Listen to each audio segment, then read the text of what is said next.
Hey everybody, I'm Mike. This is Budget Guns and Gear Reviews, and you are watching The Right of the People, where we use the first to defend the second every Friday night at 11:30 p.m. Eastern.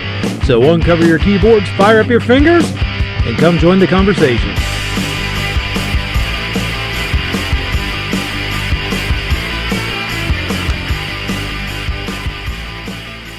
I can't hear my doggone intro music. I can't hear it either. It's playing over there. Hey everybody, I'm Mike. This is Budget Guns and Gear Reviews, and you are watching The Right of the People, where we use the first to defend the second every Friday night at 11:30 p.m. Eastern. So uncover your keyboards, fire up your fingers. I don't know, people. Join the conversation. Yeah. Plagued with technical difficulties tonight. I don't know what the issue is. Can you guys hear me out there in the chatteroony?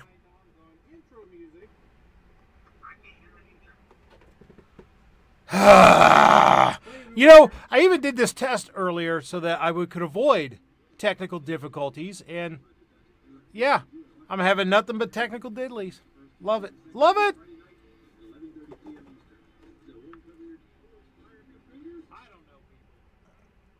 Well, it sounds like you can hear me, so yeah.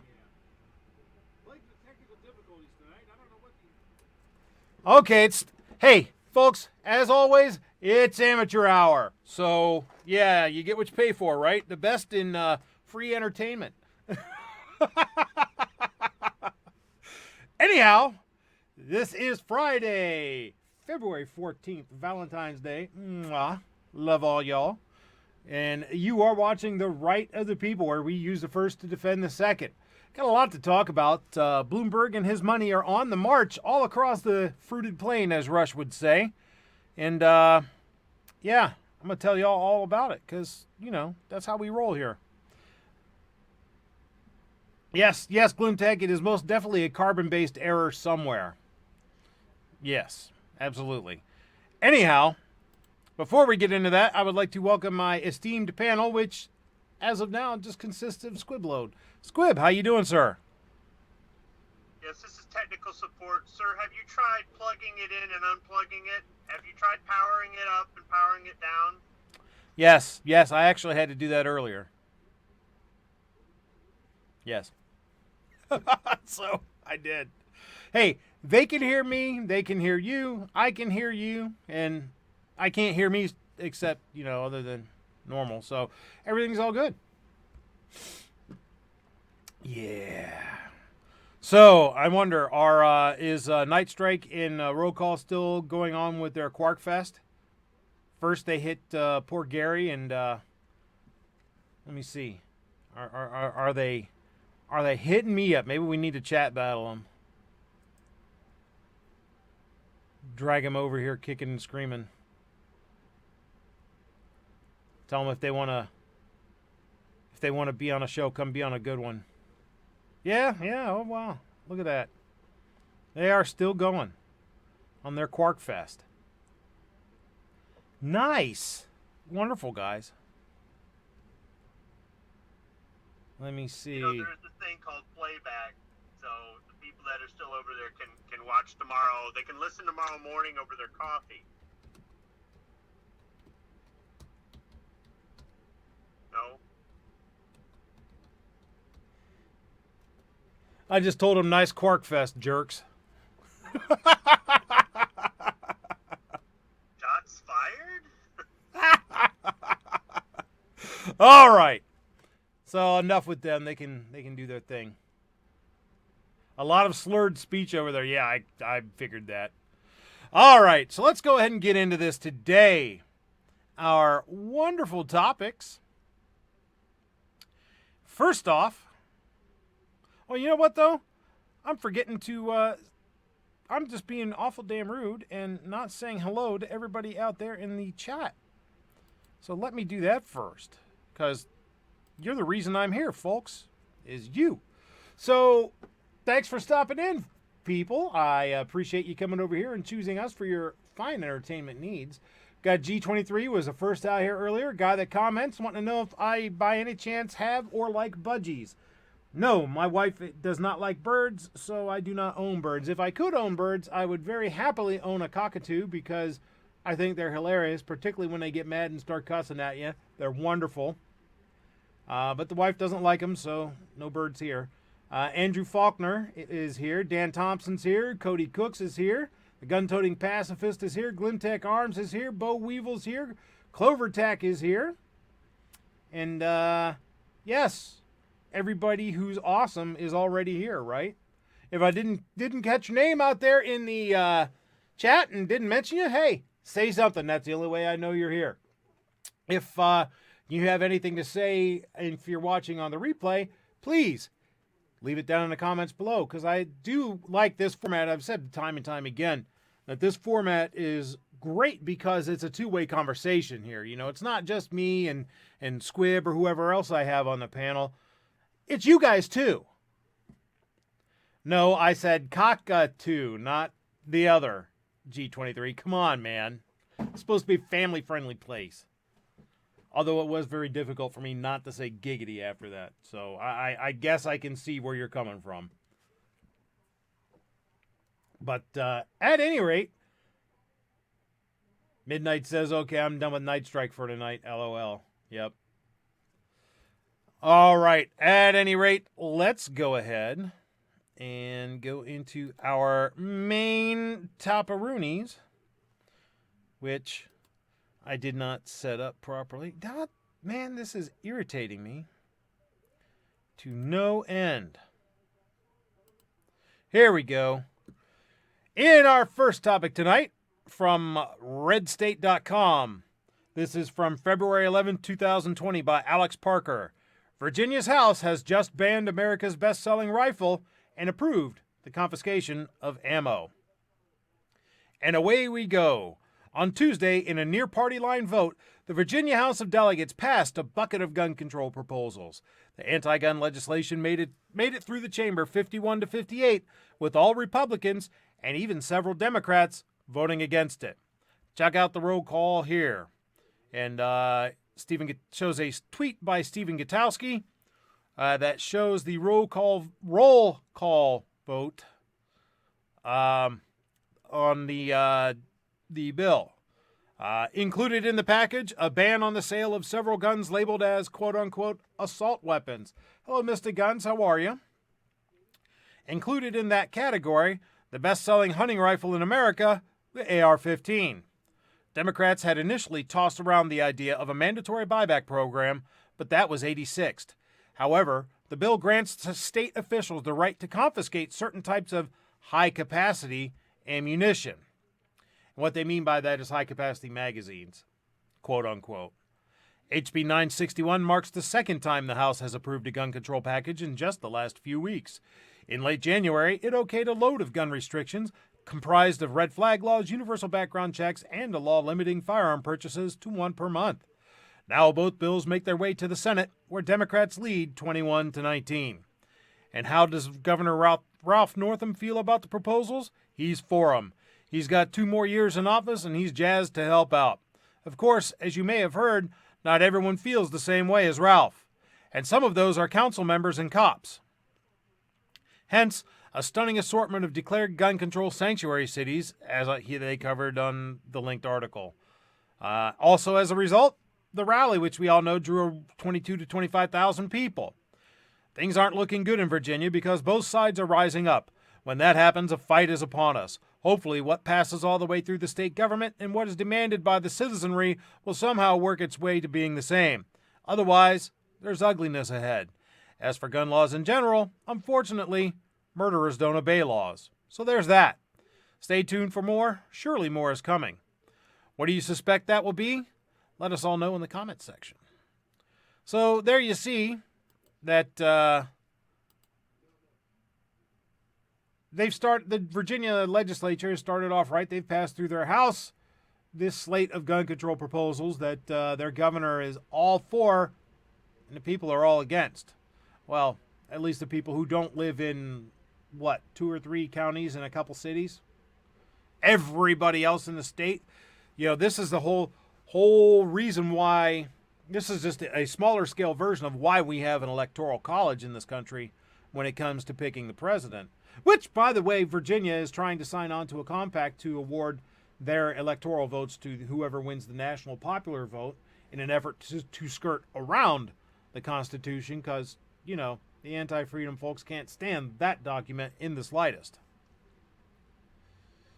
So far, what do you think? Do you have an opinion on this, Squib?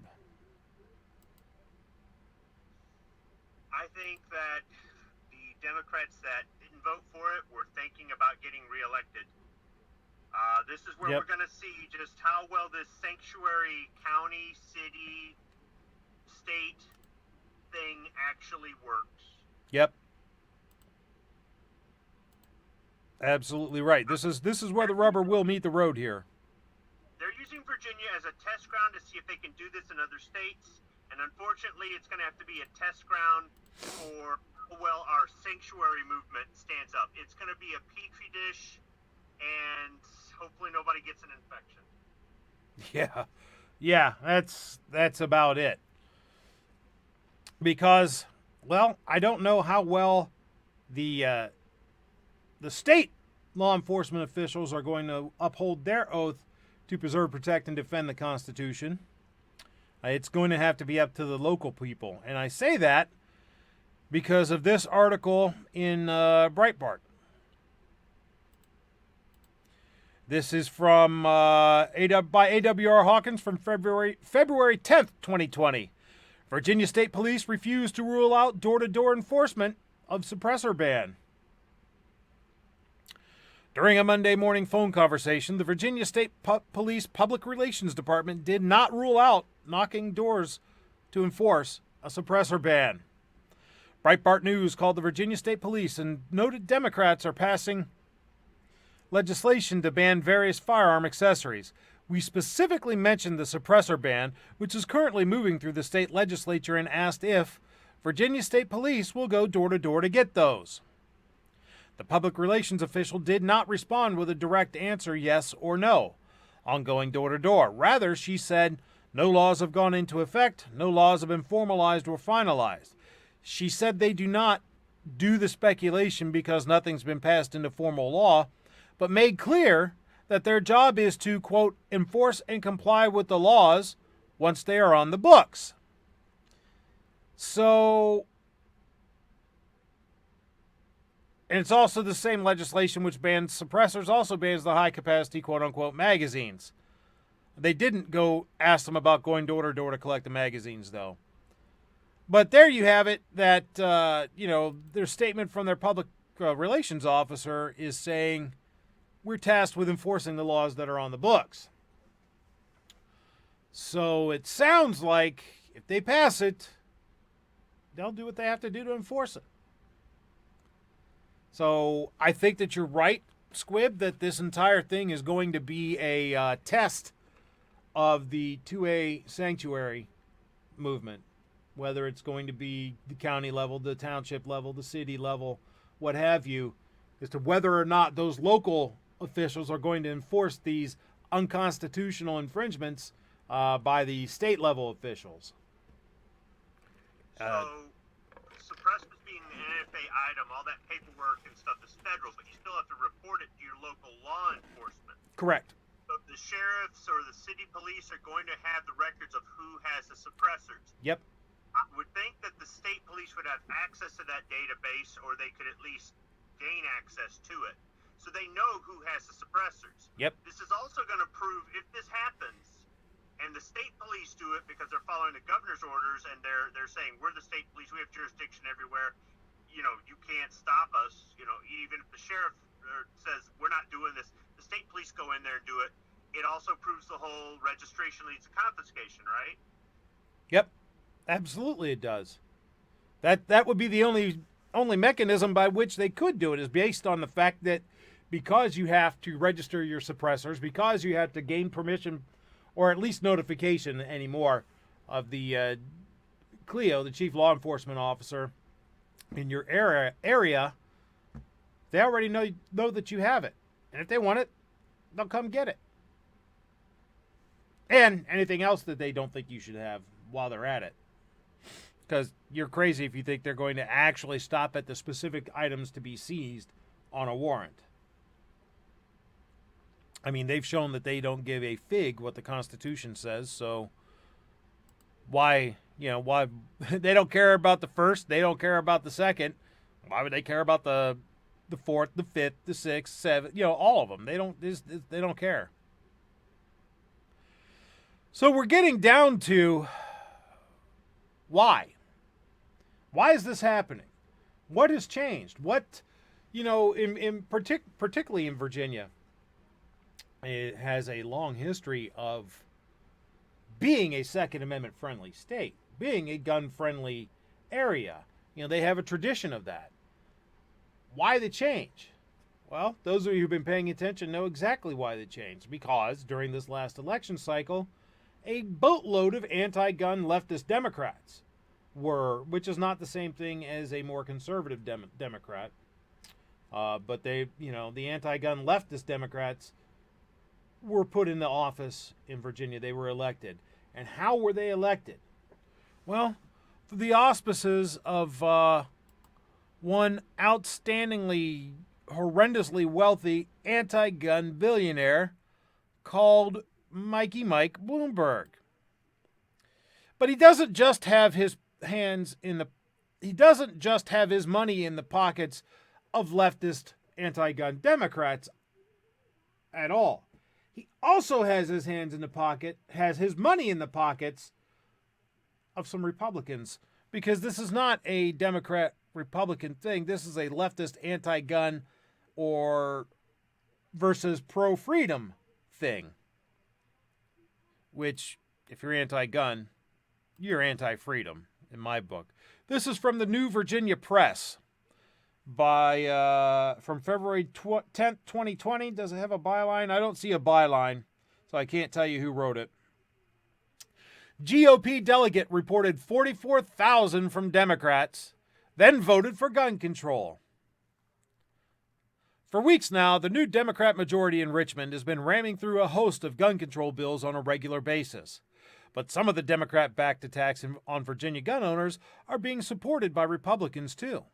And one such Republican even reported a massive $44,000 in-kind donation from the Democratic Party of Virginia last year. Let me read that again. And one such Republican even reported a massive $44,000 in-kind donation from the Democratic Party of Virginia last year. For the first time since the 1990s, the Democratic Party has taken over complete control of Virginia's government. And the new Democrat majority is more to the left on several key political issues than any previous Democratic majority in history, including a flurry of new gun control legislation that is currently making its way through the General Assembly. The result has been numerous new laws being passed, all of which are designed to restrict Second Amendment rights for millions of Virginians, including registration requirements, bans, licensing restrictions, expanded, quote, gun-free zones, so-called red flag laws that strip citizens of their constitutional rights without due process, and more. A clear majority of the Democrat leadership in Richmond openly campaigned on these bills, and it comes as no surprise to see them pushing them through in spite of spirited opposition from gun rights activists across the Commonwealth. Let me see, where was I? However, some Republicans in Richmond are now openly voting with Democrats to strip Second Amendment rights away from the general public. Delegate Glenn Davis, Republican, 84, represents a district in Virginia Beach and has been in office for 6 years. He's amassed a substantial record of voting with Democrats on a host of issues, most notably Obamacare expansion in the 2018 session. Prior to 2018, Davis was one of the only Republicans in the General Assembly to openly support the expansion, able to finally get his way after a wave of Democrats were elected to the legislature after the 2017 elections. Davis ran for re-election in 2019, touting his record of voting with Democrats on key issues in order to paint himself as a moderate in his competitive district. But Davis did one thing no other Republican in Virginia did. He reported an in-kind donation from the Democratic Party of Virginia for $44,000 while campaigning for re-election. After reporting the in-kind donation, Davis even boasted about it on social media. Davis's donation was also the second largest donation he received from any single group during the 2019 election cycle. And since winning his race just over 3 months ago, Davis's recent voting record in favor of multiple gun control bills in the House of Delegates has raised eyebrows, especially in light of his reporting a donation from the Democratic Party. In particular, Davis has voted with Democrats to expand gun confiscation orders and establish a state-recognized day intended to demonize gun owners. Overwhelming majorities of Republicans opposed both. However, Davis hasn't just voted for Democrat-based gun control bills, he's even carried some of his own. Davis also carried a bill this year that would make it harder for Virginians to get a concealed carry permit. The bill was later killed by Democrats and then reintroduced by one of their own, with Democrat Senator John Bell of Loudoun County putting forward identical legislation to Davis's original bill several weeks after Davis had filed his. Bell's bill, which he took directly from Davis's legislation, passed the Virginia Senate by a 21-19 vote at the end of January, and now awaits a vote in the House of Delegates. As the General Assembly approaches its halfway point in the 2020 session, Davis's anti-Second Amendment legislation is now giving Democrats even more ideas for targeting gun owners in Virginia. So you see, folks, this is not a Democrat-Republican thing. This is a freedom, anti-freedom thing. Period. There are people who don't care for your rights, your privileges, your divinely given gifts of liberty any more than Democrats do, Republicans do, any of them. Don't think that just because someone has an R by their name, they're your friend. They're not. You have to judge them by their actions, not their party. Does this shock you at all, Squib? I mean, everybody's got a price. I don't care who you are, what you say. You say, oh, I would never sell out others. Everybody's got a price. That's no excuse for it. These people are civil servants. You take a job like this because supposedly you're trying to make this country better. You're trying to make a difference. You know, but instead these guys, this is a career. This isn't them really. I mean, some of them want. Those are two words that should never go together. Career politician. Yeah, they shouldn't. But I mean, other than wanting to build a legacy, whether that's for good or for bad, this is really about money while they're in and all the contacts they can make, so that when they get out, they still have access to money. And so, yeah, I'm not surprised this guy was bought off. And these organizations have got enough money to do it. Unfortunately, our side just doesn't have the money behind it. Yeah. To fight fire with fire. Yep, absolutely right. Let me go out to the chat here. Let's see. Said Lee might actually rise from the dead. Andrew Faulkner said. Guy that comments just says people don't value freedom. Unfortunately, I think you're right. I think most people would rather be told what to do as long as they're absolved of the responsibility for making the decision and carrying it out. John's Life says that's how we got anti-gun bills in Georgia. I'm sure Bloomberg is trying his stuff here. You're absolutely right. He is. He's throwing a ton of money into the races in Virginia. He's trying to do unto Virginia He's trying to do unto Georgia as he did unto Virginia. Same thing with Texas. Same thing with here in Ohio, which Look Up says, I think in Ohio we've learned all Republicans here are filthy rhinos. Yes, they are. By the way, welcome to the show. I don't think I've ever seen you. Same with Erstwhile. I don't think I've ever seen you here. Hopefully you stick around and like what you see, like what you hear. If you are not already a subscriber, hit the subscribe button and ring the notification bell so that you know whenever I put something out. But this show is, generally speaking, unless something happens, like the Friday I go to the NRA meeting, I won't be doing a show or something like that. But generally, every Friday, 11:30 p.m. Eastern. So you can tune in and be part of the conversation here. Ghost Tactical's out there in the chat. Hi Ghost. How you doing? John's Life suggests 2 words: term limits. Absolutely right. I'd like to see term limits mandatory in every political office. There should never be a career politician. A-Dubs, that's one I haven't seen before. Welcome to the show. Said it'll be interesting to see how long state-level AWBs, RFLs take to get to the SCOTUS, as cases concerning the unconstitutional NFA have been heard in the 3rd and 5th Circuit within the last few years. Yeah, I am very hopeful that these sorts of things won't stand up to constitutional scrutiny, but we'll see.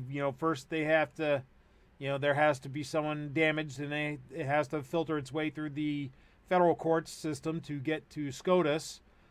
Meanwhile, I think we dodged a tremendous, and I've said this before, and I'll say it again, I'm sure, despite all his flaws, and despite the fact that he is not in any way, shape, or form perfect for us in the Second Amendment realm, we dodged a tremendous bullet, metaphorically speaking, when Donald Trump was elected president as opposed to Hillary Clinton, because Donald Trump has been stacking the courts at the federal level with judges and justices who are far more likely to vote in favor of the Second Amendment rights than Hildebeest would have. Hers would have been far left moonbats that would have ruled to destroy and gut our constitutional rights and freedoms. So, that's something we need to keep into perspective going forward in 2020 as we approach the elections.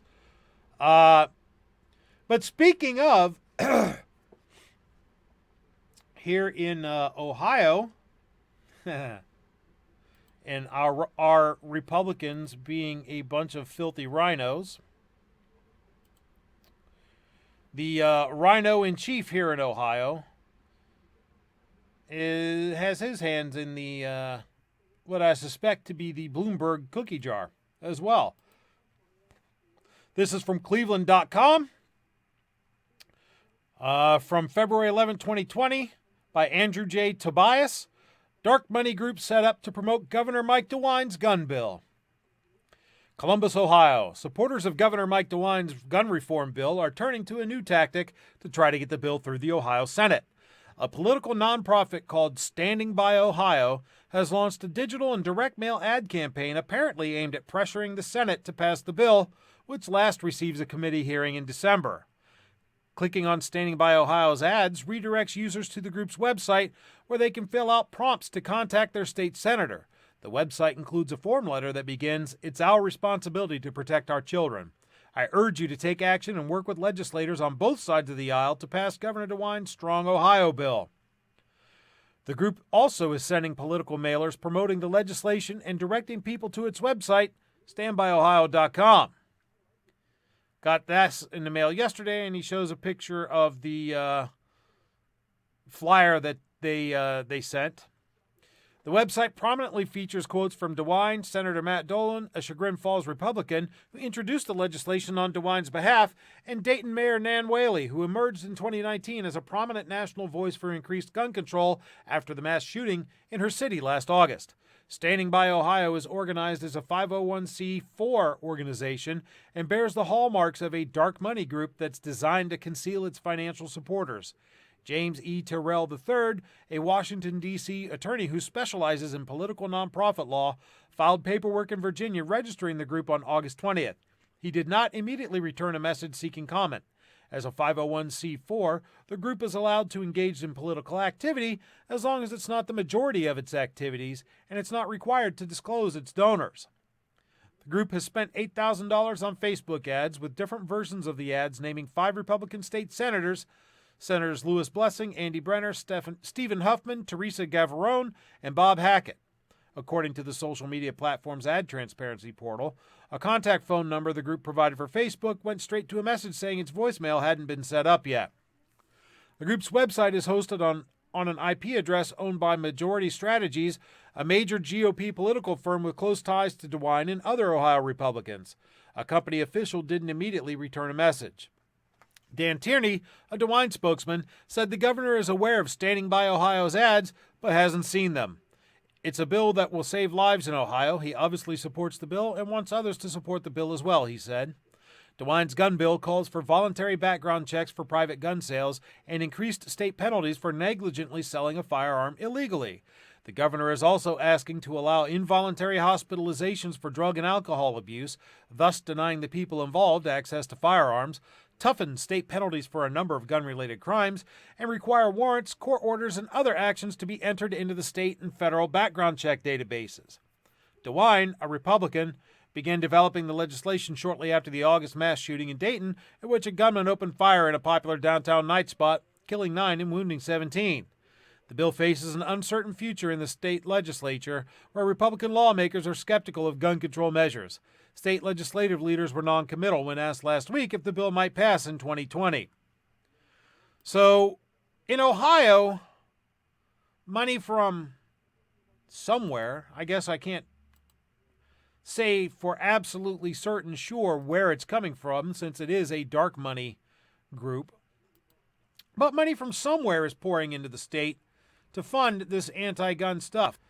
And if I were a betting man, I would probably suspect that the original source of this money is probably related to Bloomberg, whether it's funneled through Everytown or Mom's Demand or whatnot, because they have been active in this state pushing the anti-gun agenda and supporting Governor DeWine's bills. As I said, just because they have an R behind their name doesn't mean they're a friend to our liberty. It is very unfortunate that the Ohio Republican voters were bamboozled during our last gubernatorial primary and nominated DeWine instead of Mary Taylor. I think that our state would be in a far different situation, Second Amendment-wise, if they'd nominated her and she'd been elected. Hell, even if she hadn't been elected and the Democrat had been elected, I suspect that we'd be in a better state Second Amendment-wise than we are with DeWine, because then at least the Republicans would have opposed the gun control measures simply because they were initiated by a Democrat. I'm tired of this partisan politics garbage, and they're playing, they're playing with our rights and our freedoms in order to maintain and increase their own power. That's why whoever it was further up in the chat who stated that term limits would be a good thing is absolutely spot on, in my opinion.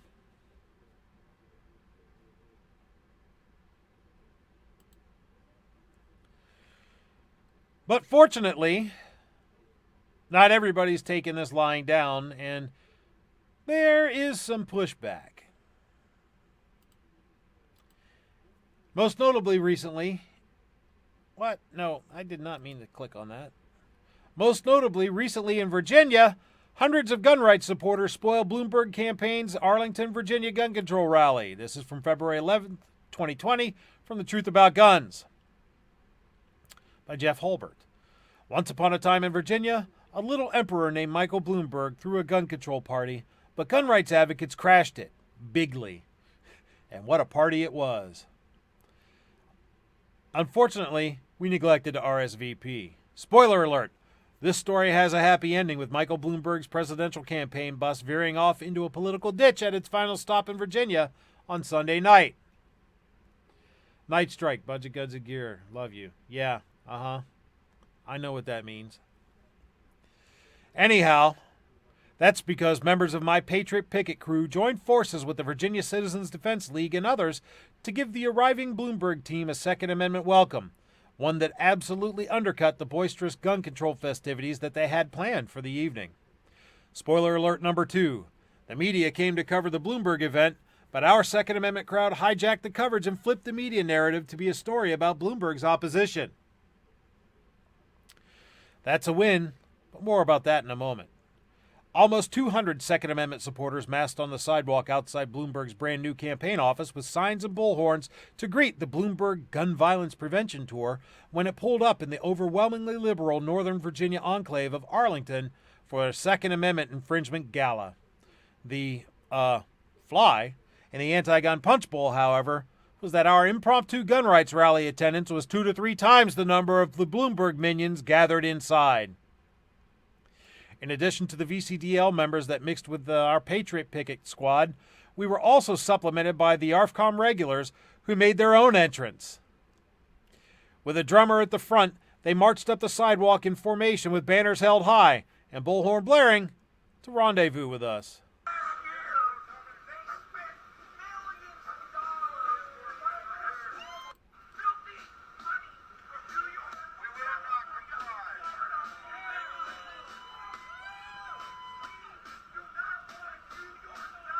So, yes, awesome. Glad to see it. To rendezvous with us. That meant fans of the authoritarian New Yorker had to run a gauntlet of chants, criticism, freedom messages, and liberty placards to scurry inside a hastily rented storefront that was slavishly and garishly plastered with hundreds of "We Like Mike" posters. The Bloomberg campaign's plans was for several hours of rah-rah festivities, including speeches that would lift the drifting Democrats to such dizzying heights of ecstasy about New York-style gun control that a single milk crate wouldn't nearly be enough for Michael Bloomberg to stand on in order to be seen. But for many of the Bloombots attending, the event turned into a surprise party. The first surprise, Michael Bloomberg was not on the bus when it arrived. The little emperor apparently chose to skip the occasion after the heavy anti-Bloomberg Patriot pushback encountered at his stops in the Tidewater, Virginia region late last week. As best we could tell, the lack of a rear entrance to the Bloomberg campaign storefront likely played a role in the decision by the self-funded billionaire to bypass his own campaign event, which would have exposed him to the kind of sidewalk derision he doesn't want the media to see. So, the dizzying heights of gun control passion were never reached, as the infringement gala ran out of steam little more than halfway through the allotted time. For most of their gathering, the surrogates and supporters were simply worn down and drowned out by the 2A cheers and the Go Home Bloomberg chants pounding them from just outside their windows by a fired-up Patriot gathering that never flagged. The scene, which took place just around the corner from the Pentagon and right across the Potomac River from our nation's capital, was also supposed to be the grand opening of the Bloomberg campaign office there. The contrasts were stark. Inside the Bloomberg campaign HQ, not a single American flag could be seen as their paid surrogates blathered endlessly about gun control while distracted with the chants and the cheers from the sidewalk. Our 2A gathering just outside the Bloomberg windows had plenty of American flags. The Bloombots inside just kept going when we doffed our hats and recited the Pledge of Allegiance, followed by our renditions of the national anthem and God Bless America. That was followed by everyone on our side taking a knee to honor the sacrifices of our fighting men and women who to defend American freedom in combat, along with a huge cheer for our veterans attending. After that, it was time to let loose. The Bloombots were huddled in the storefront with a crew of private security guys glaring back at us. Washington, D.C. Mayor Muriel Bowser was the key political surrogate for Bloomberg at the Arlington event, touting Mayor Mike as a gun violence savior. As the chief Bloomberg cheerleader, Mayor Bowser had obviously decided at some point to overlook the former New York City mayor's unconstitutional stop-and-frisk program targeting thousands of African Americans in the Big Apple. More on Bloomberg's thoughts on African Americans and other minorities later on in the show. We have a special segment for that. Recent viewers of the show will know exactly what I'm referring to. Bowser appeared to struggle for the undivided attention of the minions as our side bombarded the storefront with wave after wave of chants like, "We will not comply," "Bloomberg bribes buy our rights," and "Guns save lives." In fact, the two chief surrogates for Bloomberg were both women, which stood in high contrast to the very visible presence of the wives, girlfriends, sisters, and mothers standing for gun rights just outside the windows, with many holding signs reading "Gun rights are women's rights" and "Guns save lives." The campaign's gun control bash, which could easily be watched through the glass storefront, was, shocked face, devoid of large sugary drinks, and only mini Mike-sized portions of appetizers were offered. That, along with heaping helpings of scorn dropped on them by our freedom-loving Sidewalk Truth Squad, seemed to explain the sour looks on all the faces of the We Like Mike supporters as they tried to listen to the propaganda that was regularly drowned out by our 2A chants. To add to the fun, Some of our gun rights advocates were able to bamboozle their way past Bloomberg's bouncers guarding the door to the campaign office grand opening. Our gun control imposters then took to the stage and surprised the Bloombergians by commandeering the microphone to offer speeches, although brief ones, on gun rights as a civil right before being ushered out of the storefront to the cheers and high fives from our 2A crowd. Actually, I'm surprised they weren't charged with trespassing for that. As gun rights supporters, we're not about to keep all this hilarity to ourselves. Throughout the time we were there, our Patriot Picket Facebook live stream of the event brought 1,800 other folks along for the ride. With viewers tuning in from across to the 2A nation, we asked for shout-outs and got back responses by our rough count from more than 40 states. So it goes on and on to describe this even more. You know, I think that it's absolutely wonderful that that this happened, that there was pushback against Bloomberg's campaign rally, you know.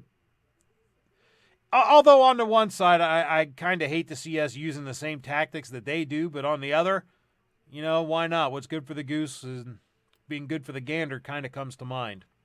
What do you think, Squib? Was this a lowbrow, stoop to their level kind of thing, or was it poetic justice? A little bit of both. I mean, here's the thing. Sometimes there's a time to adopt the tools and tactics of your enemy in order to win the war, and then there's other times where following the rules of engagement and winning with honor is more important. You got to kind of pick and choose. You didn't say anything about people getting arrested or anything else like that. I mean, with something like this, I think that if we're aware of it, we can use social media to get the word out, and we can have these sorts of things going on. I mean, I don't go to rallies because it doesn't make a difference. I beg to differ. It made the news, and it made the Bloomberg side look kind of ridiculous. So I think as long as we conduct ourselves well, we get the information out there, and we don't let some of the doom and gloom get us down, but also don't have the whole "it won't happen here" attitude either. I think we can have enough people showing up at these events that it's going to make the news, and we're going to represent the community well. It's going to make some of these politicians realize, oh my goodness, if I vote for this, I'm not going to get reelected. I'm not saying it's going to win every single time. There's people out there that seem to think that if we have some sort of gathering, they can go home, crack open a bag of Cheetos and sit on their butt, and that's just it. And no, absolutely not. It doesn't always have instant dividends. Sometimes the payoff comes later. So it's a long game, and the fight's never going to end. So you're either in it or you're not. These people were in it, obviously.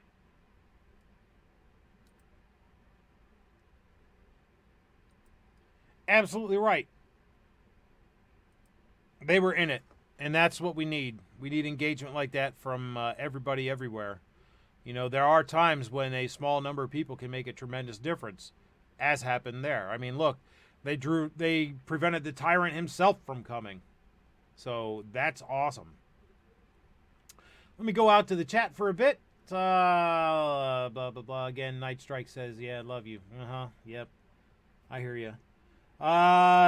Seven says, Jim Jordan's the best politician in Ohio.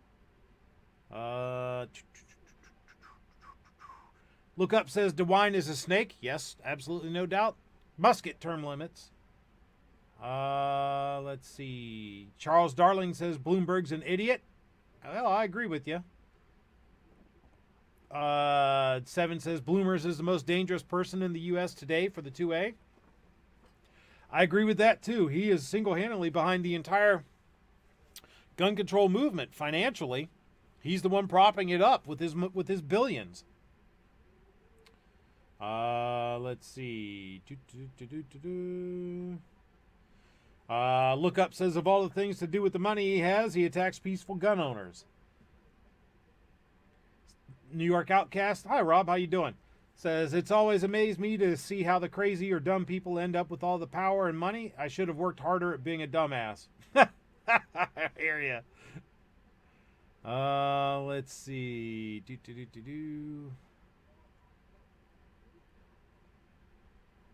Going through, trying to catch up on the chat. All right, yep.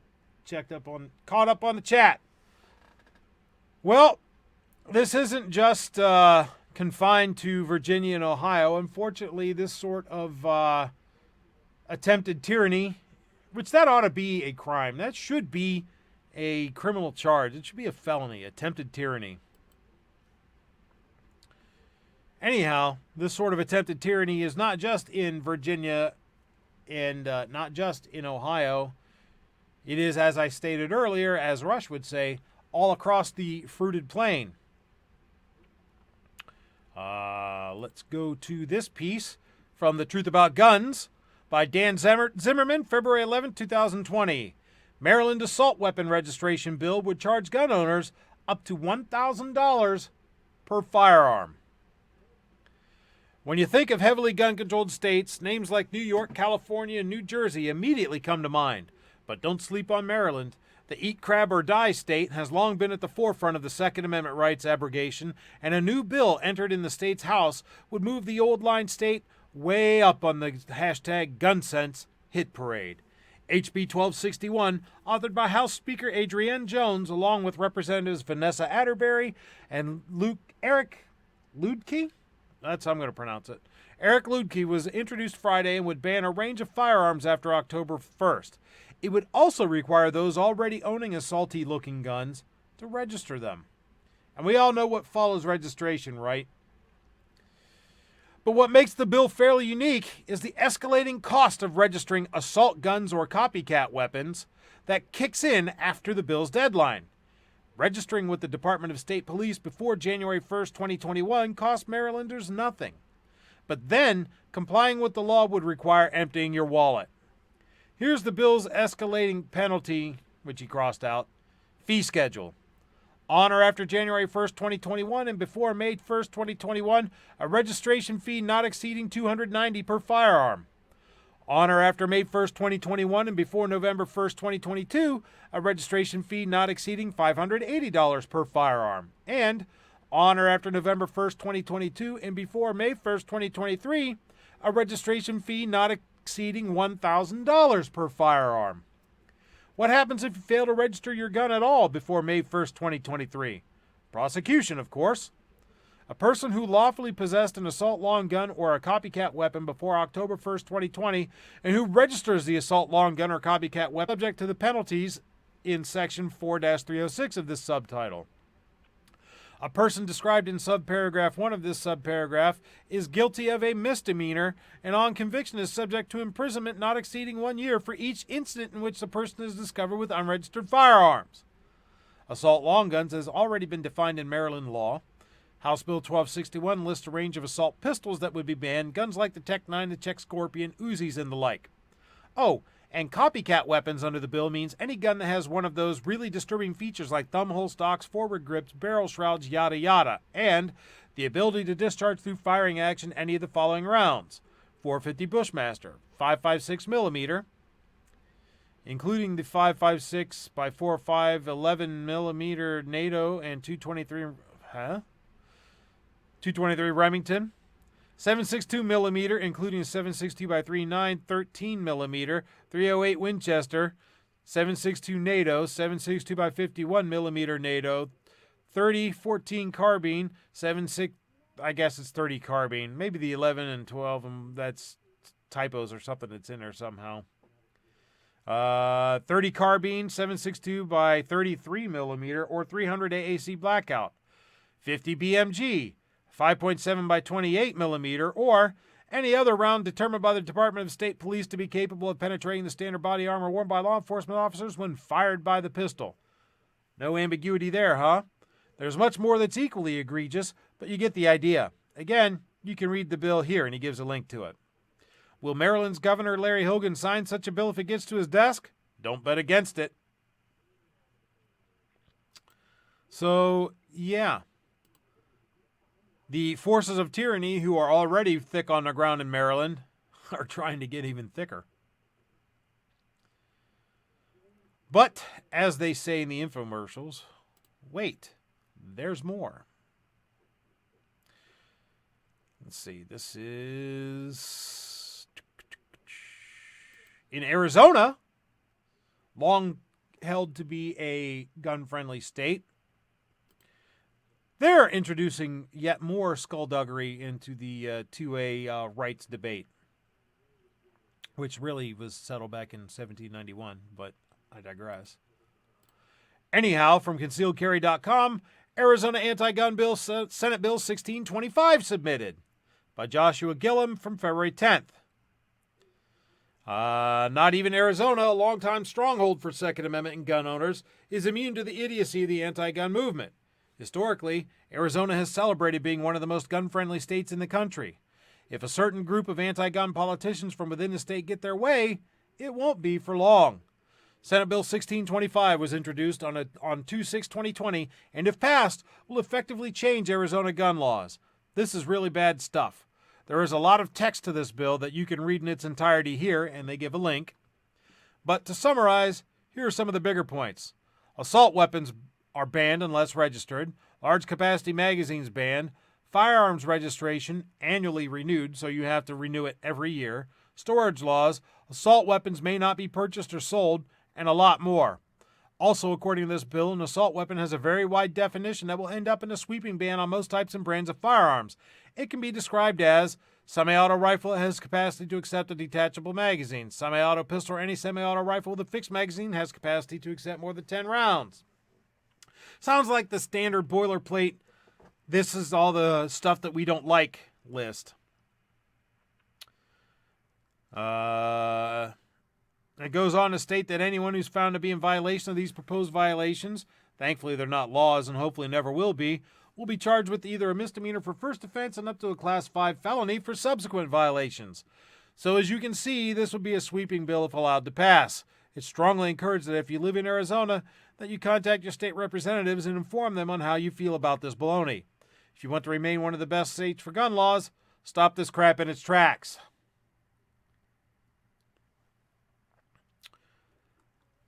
Lookup says all out assault on our Second Amendment and shake my head, crickets from Trump. No, he said the other day that they'll never take guns on his watch. Of course, he also said due process second, take the guns first.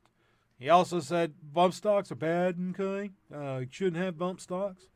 And he'd like to get rid of silencers, but they won't take guns anyway.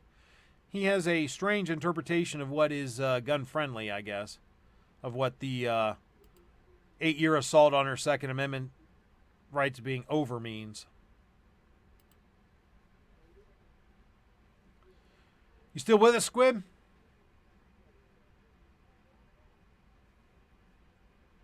Yes. Okay. You've been quiet for a while, so I didn't know if you were still there.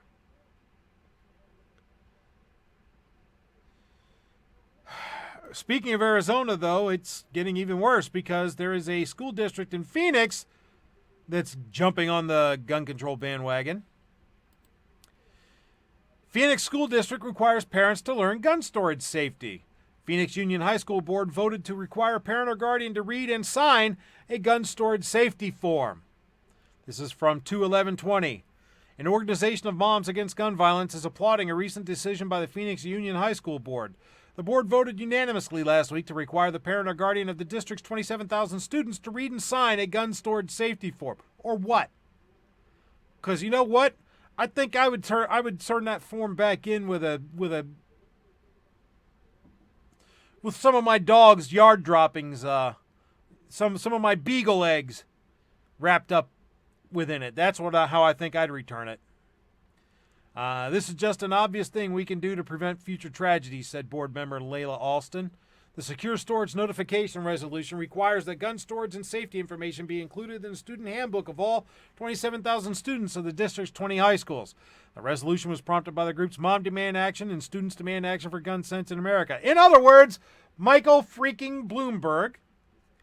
It highlights how unlocked guns play a prominent role in unintentional shootings involving children, gun suicides, and campus shooting. Phoenix Union Board President Stephanie Para said the resolution is a small but meaningful step to educate parents. From time to time, guns have made an appearance on campuses, said the board president, Stephanie Para. When we speak to moms, it's often because the parent did not properly store their firearm at home. Phoenix Union joins Denver Public Schools and several districts of California that have approved secure gun storage awareness campaigns. Spokesperson for Moms Demand Action said they hope this is the beginning of a nationwide movement by school boards. It's viewed as a way to promote gun safety that does not require an act of Congress. Reminding families to securely store firearms is a critical step to preventing unauthorized access to guns, etc., etc., etc. No, what it is yet another step in their campaign to demonize and otherize the ownership of guns, to make it so that it's seen to be something bad and dangerous and horrible that you have to protect yourself from. As a matter of fact, you'd be better off without those vile, nasty things. That's all it is. And the school has absolutely no damn business involved in it. None. The only thing they should do is put target shooting or trap shooting or something in their PE program, or hunter's education in their PE program, like some schools are doing. You know, if they want to teach gun safety via that mechanism, sure, go ahead.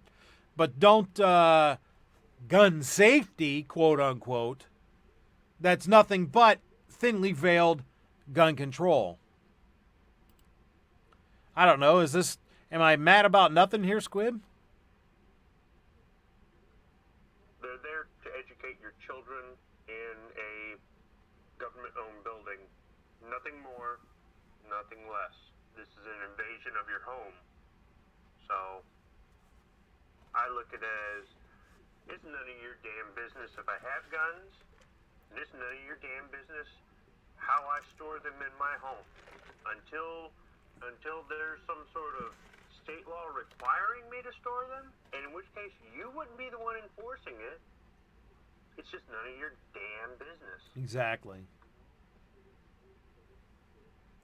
Exactamundo. You know, I look at all this stuff going on throughout the country here, and I just can't believe the abject, utter stupidity shown by the people who are willingly bleating like sheep to have their rights infringed. You know, well, go ahead. You brought up that it's another one of these moms organizations. Yes. Right? So either there's moms in it or they're just using the name. Okay, here's a thought, moms. Why don't you go shooting with your children? Why don't you teach them firearm safety? Why don't you teach them marksmanship? Why don't you teach them responsibility? Why don't you teach them that this is a tool that can save a life when it's used for good, or it can take a life if it's used for evil? I mean, well, you have in some cases you have to take a life for good too, but that's the last thing anybody wants to do. Take away that curiosity factor and, I don't know, maybe have something that the family does together. Instead of sitting there going to your PTA meetings talking about this stuff. You know, Squib, that's because what you're proposing is common sense, and common sense is anything but. As a MCU movie, because it would be a damn superpower. Because, you know, as I've said, you know, the stupidity is rife in these people, both those that believe them and follow them, and I'm starting to think some of those that lead this, like our contestants in the next segment, Moron of the Week.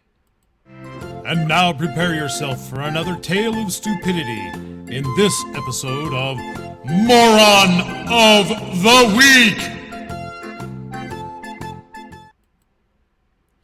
All right, in this segment of Moron of the Week, we've got 3 of them for you folks. And they're doozies. They're absolute doozies. Yeah. Wow. For those of you who are new to the show, those of you out there that I've never seen, Moron of the Week is where I scour the internet for stories of people who've done or said something that I find to be incredibly egregiously stupid with regards to the Second Amendment. I present those stories to you, and you out there in the chat decide who wins the dubious distinction of being our moron of the week. So for this week, we're going to start with Shotgun Joe yet again. Wasn't he one of the contestants in our last one? I think he was. This is a piece from bearingarms.com from February 10th, 2020 by Cam Edwards. Biden talks about using Hellfire missiles against American gun owners. Hey, Joe Biden, you just tanked in the Iowa caucuses, and your approval in New Hampshire is in free fall, with a couple of polls out this weekend showing you in 5th place.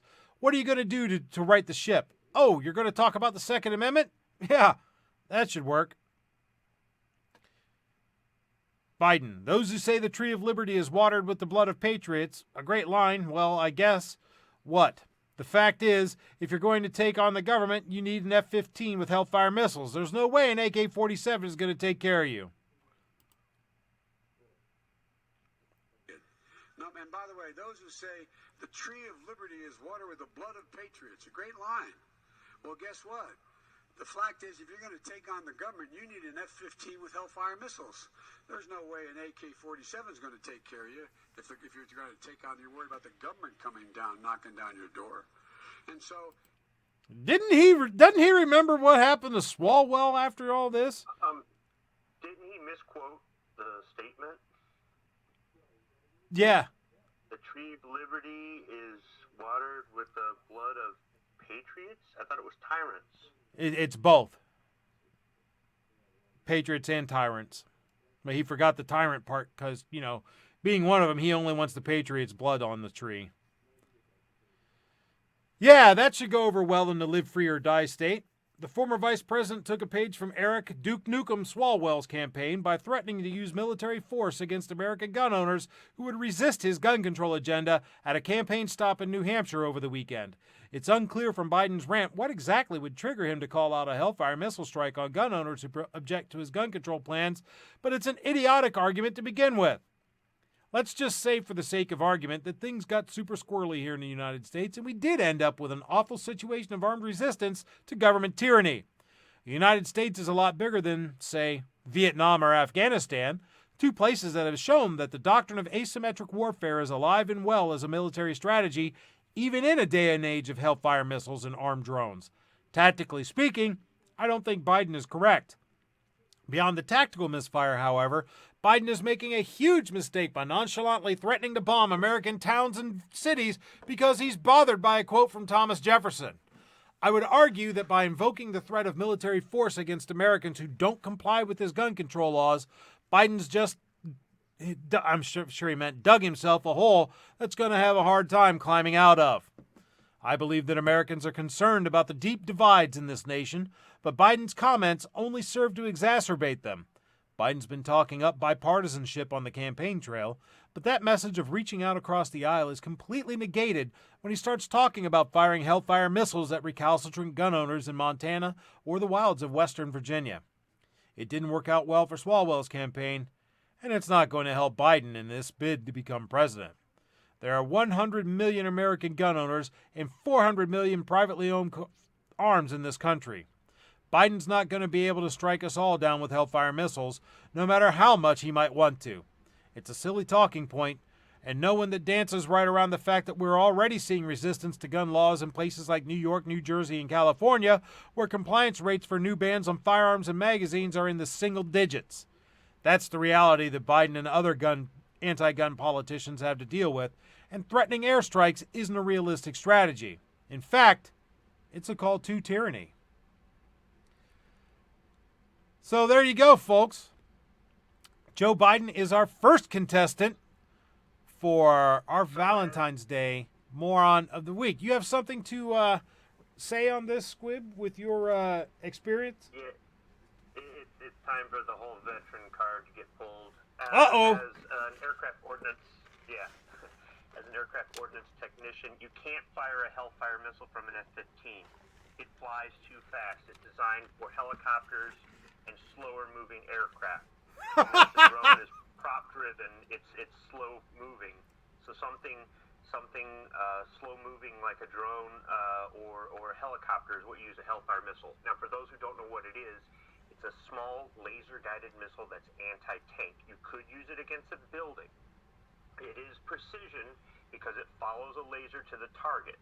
And you can fire the missile, and it'll look for the laser and then go after it, or the missile can detect the laser before it leaves the launcher and goes straight from the launcher. It just really depends on what equipment you've got. You also have to look at that aircraft has to be close enough. It's not a long-range missile. It's got to be close enough in to splash the target with a laser, and he's got to stay on the target until the missile gets there. Well, the newer Hellfires are supposed to be able to remember where the target is, but regardless, the whole thing is this guy used to be the second in charge of our military, and he doesn't even know that. And I don't expect him to know everything about every weapon system, but probably because he's watched a couple of drone strikes with slow-flying drones, he thinks that you can just put these on anything. Another thing to look at, too, is back in the early 90s, a Hellfire was $40,000. I don't know what they cost today. Now, to blow up a building full of terrorists that could wreak havoc worldwide, sure, that's money well spent. But if you're just going to get a couple NRA members in their pickup truck, yeah, I mean... Squib, to these people, that's money well spent. Yeah, I guess, with Bloomberg paying about that much to buy off a politician, I suppose, yeah, what's the difference? But you think about it, that politician's going to do a lot more damage than that one missile, so Bloomberg's money is a lot better, if he funneled it through Biden, not to buy Hellfire missiles, but to just buy off politicians. So, yeah, I just, when I heard him say that, I'm like, you used to be the second in charge of the military, and Yeah. Yeah. Yeah. Well, there's more. It's so funny that you mentioned Bloomberg, because remember, I said earlier that we were going to talk about his comments on race relations as relates to the Second Amendment. So let's go ahead and dig into those.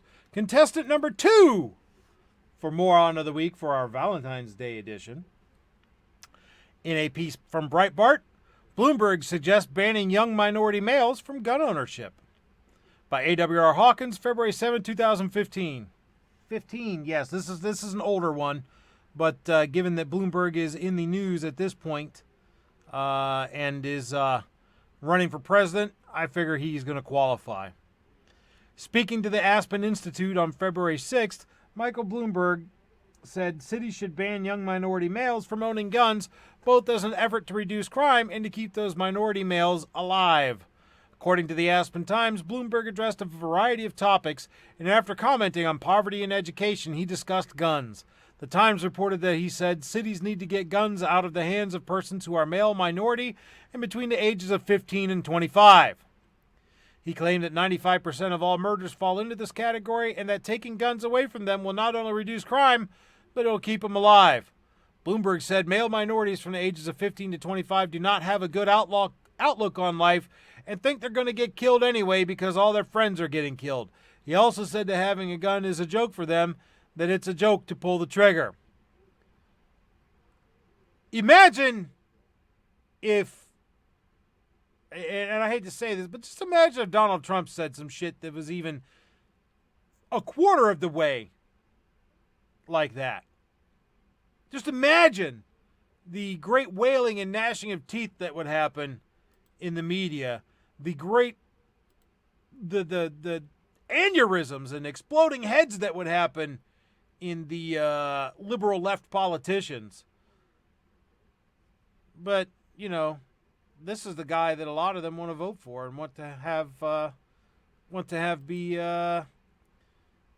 our fearless commander in chief. They want to put this tyrant, they want to put his hands on the reins of power in this country. So let's. How exactly does he plan to go into the hood and go, could everybody please turn over their illegal firearms? Oh, come on, Squib. He's not going to go in the hood. He wouldn't know what the hood is. The hood's probably what him and his daddy used to put on at the meeting. Not nothing else. Look, there's people that carry them because that's how they they commit their crimes. And there's other people that carry them because they can't count on law enforcement to protect them from those crimes. Unfortunately, in most cases, both people, both sides, are carrying a stolen gun, or they're not allowed by law to have a gun, but yet they still have one, or the serial number's been removed, or, insert whatever broken law you want to put in there. And when you have people that are paranoid that they're going to end up on a list, or they don't like the idea of somebody doing a background check on them or whatever, they're definitely going to go and seek access to them illegally. Yeah. So as much as he thinks he's taking them off the streets to stop the criminals, at the end of the day, the criminals will always find a way to be armed. But that person who just wants to protect their family, even if it is with unregistered gun, or they're a felon and they really shouldn't have a gun, or whatever you want to, they still are left defenseless, because there are some places where the cops just don't go, or they take forever. I tell you, you want to get them to your house in a hurry? Say, officer down, they'll be there in 2 minutes. But if you say, yeah, they're breaking into my house, good luck. Well, then they'll get you for filing a false report after they deal with what's actually going on. I'd rather still be alive. Well, yeah, there is that. There is that.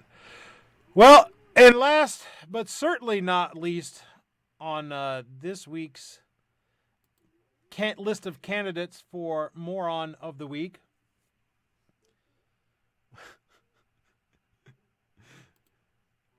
I swear, isn't this just a repeat of last week?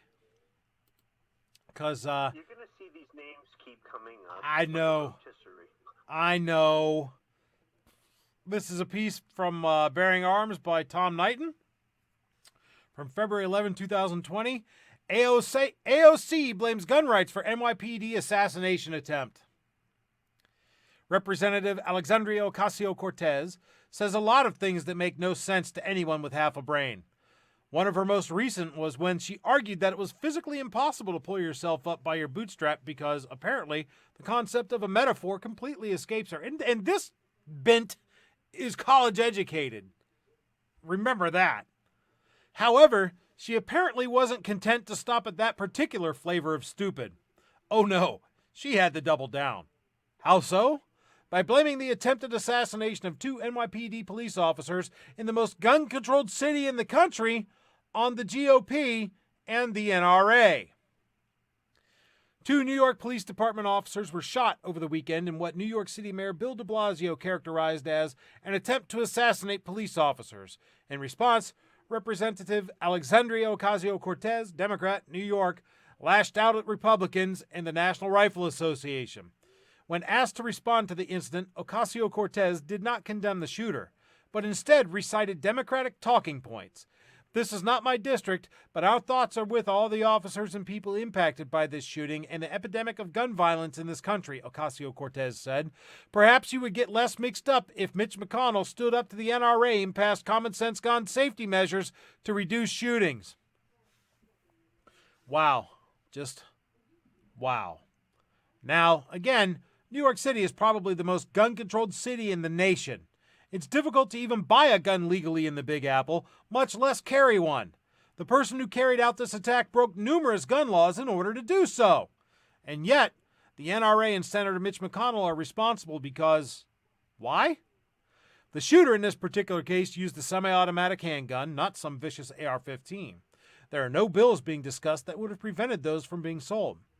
While we don't know how precisely the shooter got his firearm, we do know that he wasn't legally allowed to have that gun on the streets of New York. So really, what the hell are McConnell and the NRA, a proxy term used by the Left for All gun rights activists, blocking that would have prevented this attack? Nothing. This was an individual who wanted to kill police officers. This is the inevitable result of the vile anti-police rhetoric coming from people like Ocasio-Cortez and the rest of the Democratic Party, as well as their allies in the media. They've been beating the anti-cop drum since Ferguson, and this is what happens when you continually demonize a group, just as they're doing with us, folks. Eventually, people get the idea that they're not really people anymore. So while Ocasio-Cortez lashes out and tries to blame gun control for what happened, she should really be looking within at her own party and her buddies at CNN and the New York Times. After all, they played a much larger factor in what transpired early this week than McConnell, the NRA, gun rights activists in general, and the Easter Bunny combined had to do with it. Then again, it's also possible that this is her feeble attempt at making a metaphor herself, though that's not likely. You know, what he brought up about the point of if you continually demonize somebody, continually spout rhetoric against them and against them and against them and against them, works. We saw it in Germany in the 30s and 40s. We know where it leads.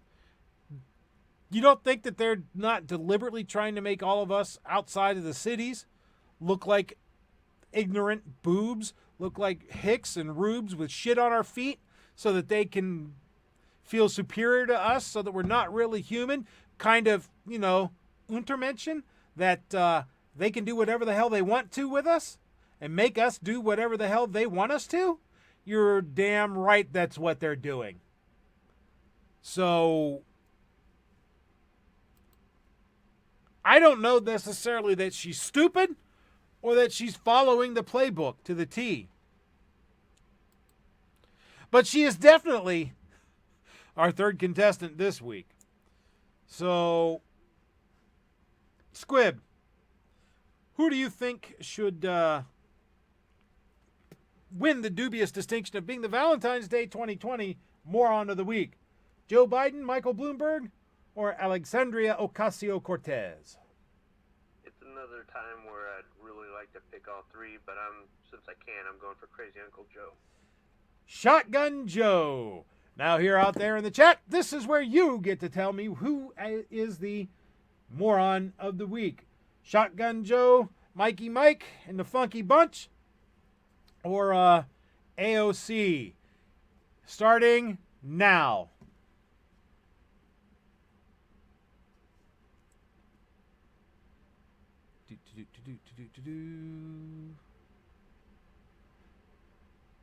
Night Strike says AOC. Kinky says Biden. Got 26 people out there. Let me get some votes, folks. Glimtech says if you can only pick one, it has to be AOC. You just can't fix stupid.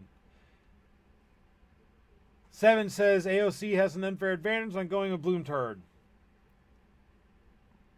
Insane. Film encounters with cops. New York says Shotgun Joe. Ozzy says Joe. A-Dub says Joe by a landslide. DPFX 99999 says Joe Biden.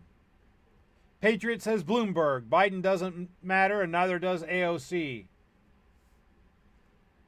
Midnight says nuke all three of them. I wish we could go all Swalwell on them, but we can't. So just go ahead and pick one to be the king of the mental Lilliputians here. Roll call says Uncle Joe. 7 says Biden's already history. Guy that comments says Biden because I'm not a misogynist, I'm an ageist. So far, we've got 8 for Biden, 2 for Bloomberg, and 2 for AOC. Look up says Biden.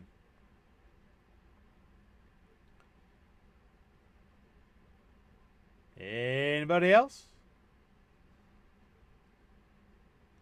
Midnight says Biden. 10 for Shotgun Joe, 2 for Bloomberg, 2 for AOC.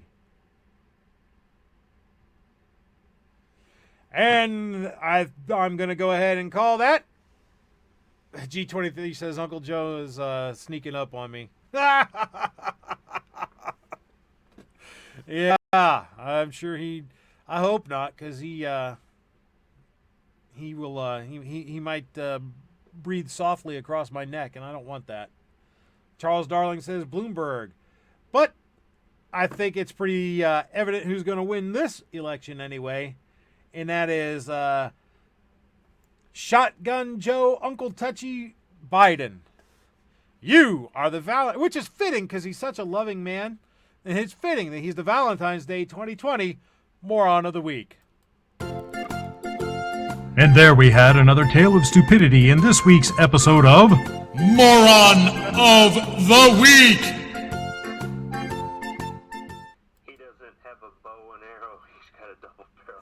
He doesn't have a bow and arrow. He's got a double barreled. Oh, that's awesome.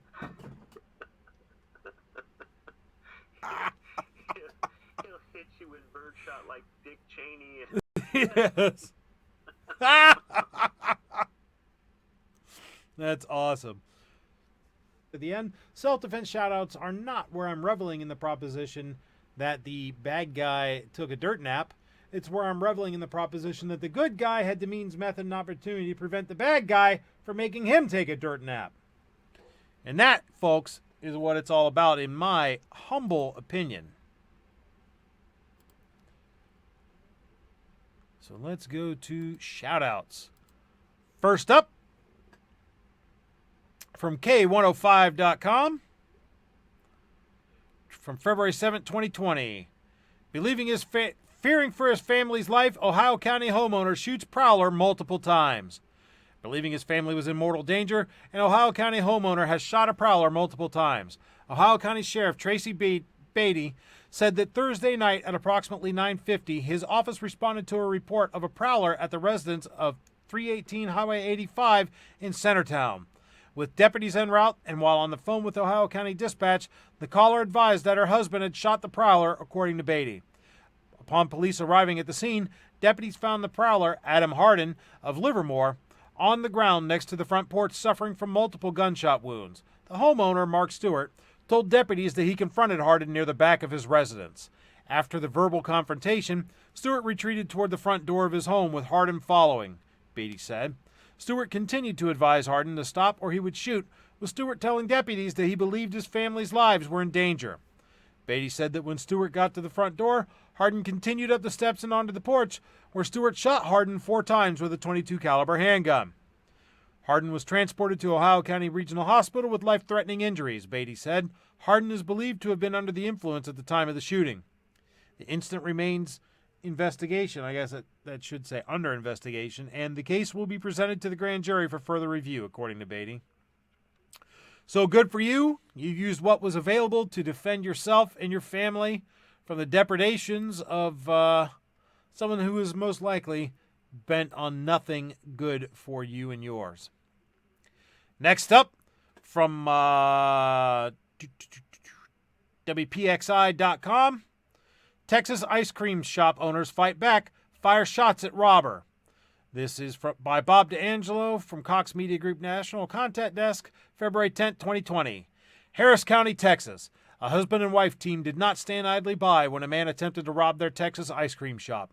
While Jorge Padilla struggled with the assailant at the La Michoacana Authentica in northwest Harris County on February 1st, his wife, Nadia Padilla, walked to the back of the shop and returned with a handgun and took a shot, KTRK reported. In surveillance video, Jorge Padilla is working behind the counter when a man wearing a dark-colored jacket and gray beanie approached to speak with him, the television station reported. When Jorge Padilla opened the cash register, the man reached over and tried to snatch the cash.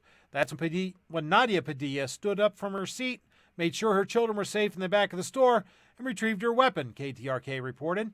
Nadia Padilla shot at the robber, and surveillance video shows her husband chasing the man out of the store, the television station reported. I hope they think twice about that next time, Nadia Padilla told KTRK. According to the Harris County Sheriff's Office, the would-be thief is responsible for at least 7 robberies in the area since early January. Investigators released photos of the suspect, who's been seen leaving stores in a light-colored Toyota Corolla or a small U-Haul box truck. So good for you, my dear lady, for defending yourself and your family, because you never know what people like that are going to end up doing. Next up, from the Reno Gazette-Journal, by Sam Gross from February 11, 2020. Robbed the house and threatened to return and inflict further harm, according to the Reno Police Department. In the early morning hours of February 10th, the same teenagers broke into an addition off the house, apparently looking for the 14-year-old victim. Essentially making good on their threat, said Officer Travis Warren with the Reno Police Department. Sorry. Every time I hear the Reno PD, I keep wanting to think of Jim Dangle coming out and talking about this. Reno 911. Yes, that was an awesome show. It was funnier than hell. An adult who lived in the house armed himself and confronted the teenagers. One of the intruders aimed a gun at the adult, prompting him to fire several rounds at them, according to police. Both teenage suspects were shot, according to Warren. One of the suspects was incapacitated and remains in critical condition.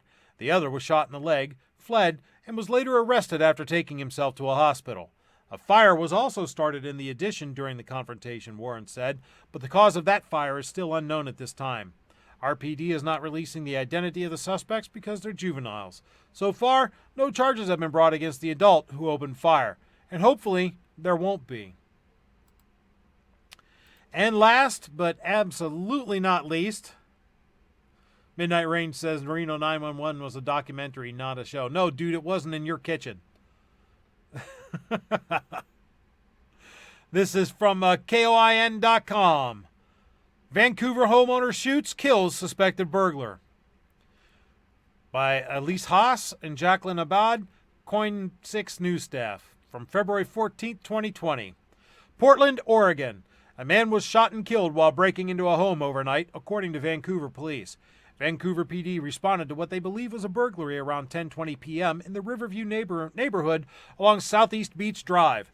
Police said an unknown man kicked in a back door and was inside the home when he was confronted by the homeowner, who had a gun. The burglar charged the homeowner, who fired and shot the suspect. The suspect ran outside and collapsed. When authorities arrived, the suspect was already dead. The homeowner and his family were not injured. One woman who lives in the neighborhood said she's sorry for the tragedy that someone died for trinkets or whatever. It wasn't worth it. But I totally support the homeowner's desire to protect themselves.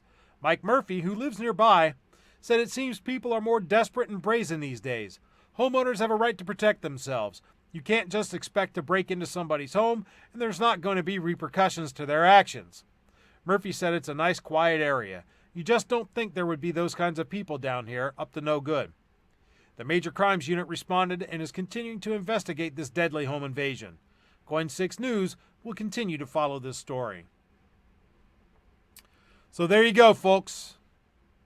Several instances where the good guy with the gun stopped the bad guy and defended their lives and the property and, more importantly, their families against the depredations of evil. Despite what NPR and the mainstream media would have you believe. Go ahead, Squib. Biden, Bloomberg, or AOC. Biden, Bloomberg, and AOC would all say, oh no, this didn't happen. These people don't actually defend themselves. They don't save lives by having firearms. They're only for committing crimes. What? I mean, I'm glad you do the Self Defense Shoutout, and I know there's a lot of information out there out in the news, but for as many people that are going to do evil, no matter what tool they have access to, even though the firearm might be considered the most convenient or the scariest, there are so many more people that sleep well at night or are still alive today because they had a firearm and, like you said, the means, method, and opportunity, right? Yep. Well, normally this is where we would wrap it up, but I got one more thing to talk about. I am stealing a page from the Ghost and Clover Big Book of Fundraising. As most of you know, the National Rifle Association's annual meeting is coming up in April, and I've decided that I'm going to go ahead and issue a sticker to commemorate the event and raise some funds to go. But it's not just a sticker. I'm not just trying to hawk a sticker. I'm doing a giveaway as well. Let's take a look at this. If you folks want to go over to my website, very nice. Let me put a link out in the chatteroony.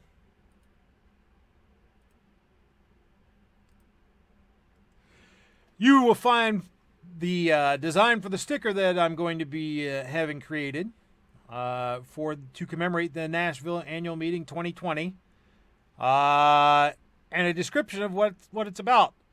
It's February 2020, and the NRA annual meeting is just around the corner in April.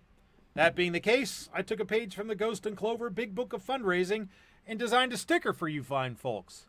Take a good look at the pic above, because that's what the design is. It'll be a 3-inch by 2-inch vinyl sticker, and if I can write on these with a Sharpie, I'll number and sign each one. Assuming you would want it. But they're scratch and sniff. Budget's been keeping the stickers in his back pocket. Yeah, that's exactly right, dude. I'm gonna make sure you get those ones, even if you don't buy them. One autograph and it just goes to his head. That's right. Stickers are $10 each, but you're not just getting a sticker. You're possibly getting a lot more. In addition to the sticker, everyone who gets one will also get at least one piece of swag from NRAM. I'll try to get a lot more than that. I'm going to try to steal another page out of Clover's book and be a swag vacuum. And but everybody's going to get at least something else other than the sticker. But that's not all. When 25 stickers are gone, one lucky person will get the Fiachi 6x24 by 50 illuminated reticle scope. I reviewed that on my channel. You can take a look at that, what I thought of it. It was a great scope. I really liked it, but I think I'll pass it on to one of you guys as a outstandingly wonderful thank you. When 50 are sold, something else goes into the pot, though. Clover was awesome enough to donate a Swagger Bipod's 129 bipod, which is a $159 bipod, folks. When after 50 of them are sold, that goes in the pot. Winner will get that and the scope. But wait, there's more, as the shills on the infomercials say. When all 100 stickers are taken, that one lucky person will, in addition to the bipod and the scope, get $220 worth of gift cards from Palmetto State Armory. That's the cost of a Ruger EC9S or maybe even an AR upper assembly. So, there it is, folks. It's easy to get in on this.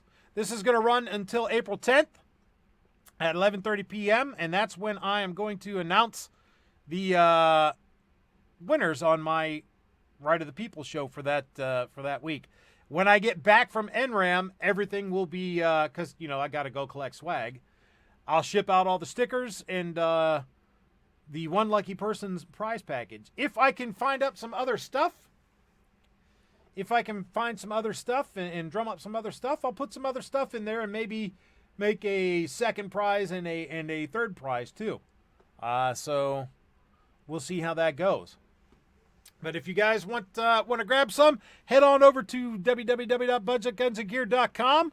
You can either go to the NRAM sticker, or down at the bottom on any page, there'll be this PayPal button here. You can, however many stickers you want, up to 5, and click the donate button. And what happens if you want 10 stickers? Then you buy 10 stickers and you get 10 chances, because each sticker is one chance to win. Yes, one person wins all 3 of the awesome gifts. That's correct. And as I said, if I can throw together some more stuff, I will put some a second place and a third place prize package in there too. So there you have it, folks.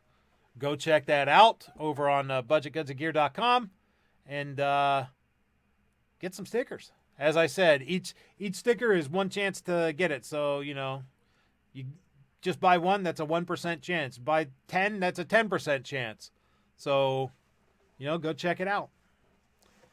As I said, this will go until either all the stickers are sold, which I'll take the buttons down if that's the case, or the 10th of April, which is at 11:30 p.m. Eastern on the Right of the People. That's when I will go ahead and draw the name or names if I get enough stuff put together to have a second and third place package as well.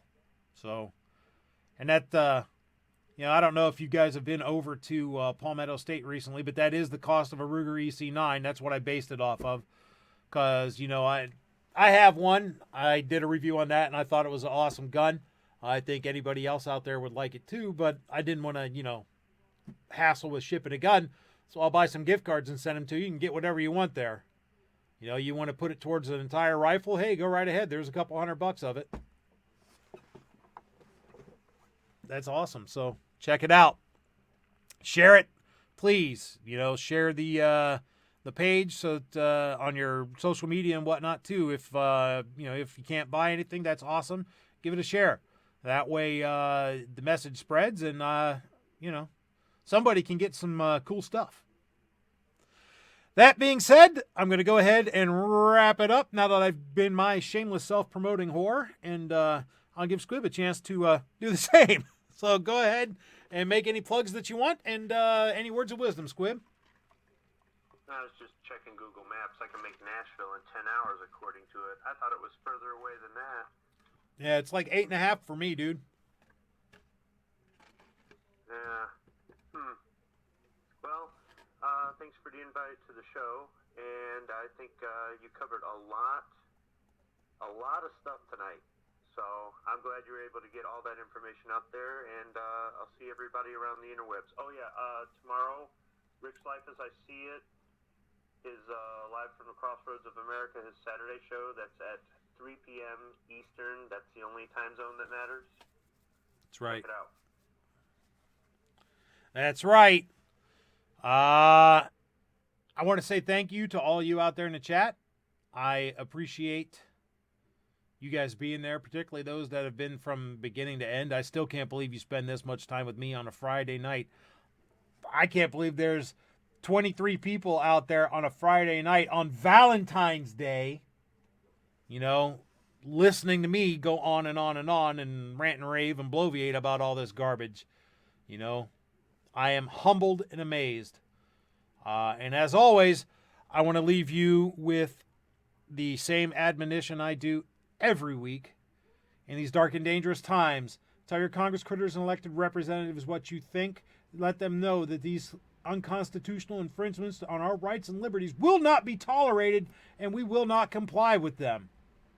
Send them a snail mail, email, telephone, telegraph, semaphore, heliograph, smoke signals, anything that you have to do, carrier pigeons, tom-tom drums, bicycle messengers, anything to let them know what you think, and never, ever, ever give up the fight. I'll see you guys on the next one.